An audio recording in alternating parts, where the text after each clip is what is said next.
Hi hello నమస్తే అందరూ ఎలా ఉన్నారు? Welcome back to Sai things YouTube channel.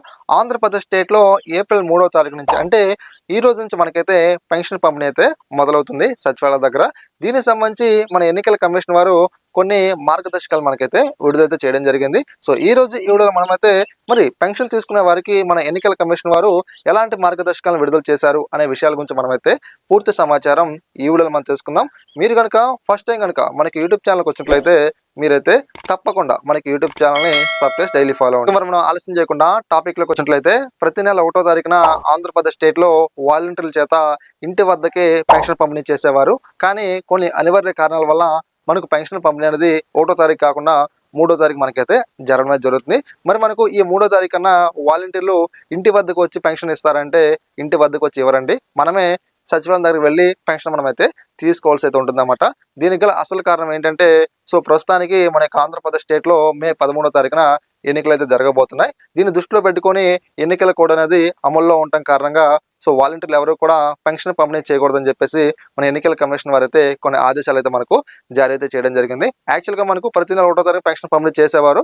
ఇక అదేవిధంగా ఈ కారణాల వల్లే అంటే మనకు మార్చి 31వ తారీఖున ఆదివారం అప్పుడు సచివాలయ సిబ్బంది వారు బ్యాంక్ దగ్గరికి వెళ్ళి మన మనీని విత్డ్రా చేసుకోవడానికి అవకాశం లేదు. ఇక మనకు ఏప్రిల్ 1వ తారీఖున దేశవ్యాప్తంగా ఎకనామిక్ ఇయర్ అనేది క్లోజ్ లో ఉండటం కారణంగా ఆ రోజు మనకు బ్యాంక్స్ అనేవి ఓపెన్ లో ఉంటాయి, కానీ మనం అయితే మనీ విత్డ్రా చేసుకోలేము, డిపాజిట్ కూడా చేయలేము అనమాట.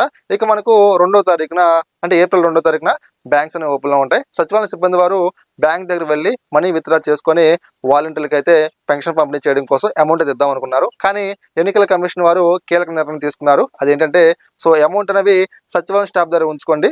ఎవరైతే పెన్షన్దారులు ఉన్నారో వీళ్ళందరూ కూడా పెన్షన్ తీసుకోవడానికి సచివాలయం దగ్గరకు వస్తారని చెప్పేసి నోటీసులు అయితే జారీ చేయడం జరిగింది అనమాట. అంటే వాలంటీర్లు ఎవరు కూడా పెన్షన్ పంపిణీ చేయకుండా మనకైతే చేయడం జరిగింది. ఇక అంతేకాదండి, వాలంటీర్ దగ్గర ఏవైతే గ్యాడ్జెట్స్ ఉన్నాయో మనకు ట్యాబ్లు కావచ్చు, ల్యాప్టాప్స్ కావచ్చు, మొబైల్స్ కావచ్చు, ఇవన్నీ కూడా హ్యాండ్ ఓవర్ చేయాలని చెప్పేసి ఎన్నికల కమిషన్ వారు చెప్పడం జరిగింది.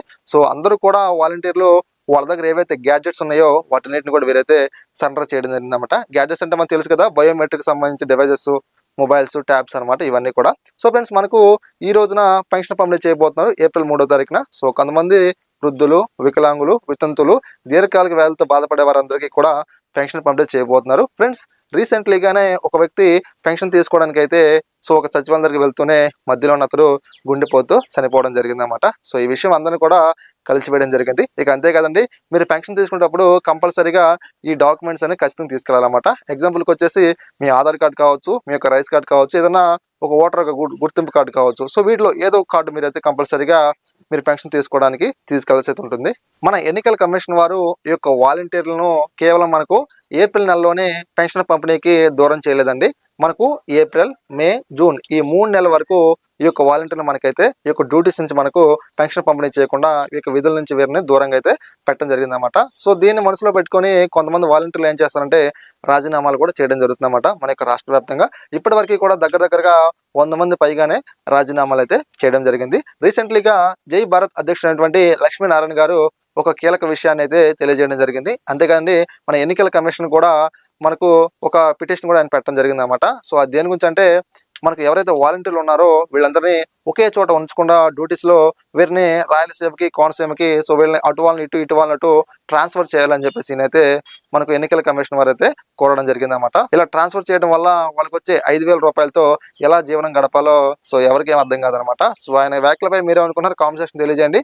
ఓకే ఫ్రెండ్స్, ఈ వీడియోలో మీకైతే క్లారిఫికేషన్ వచ్చింది అనుకుంటున్నాను. ఇక అదేవిధంగా ఎవరైతే వృద్ధులు, దీర్ఘకాలిక వ్యాధులతో మంచం మీద ఉన్నారో వీళ్ళందరికీ కూడా మన యొక్క సచివాలయం స్టాఫే ఇంటి వద్దకు వచ్చి పెన్షన్ పంపిణీ చేయడం జరుగుతుంది అనమాట. మనం అయితే అక్కడికి వెళ్ళాల్సిన పని లేదు. ఓకే ఫ్రెండ్స్, ఈ వీడియో మీకు నచ్చింది అనుకుంటున్నాను. ఇలాంటి ఎన్నో ఇన్ఫర్మేషన్ వీడియోస్ కోసం మీరైతే తప్పకుండా మన యూట్యూబ్ ఛానల్ని సబ్స్క్రైబ్ చేయాలి. థ్యాంక్స్.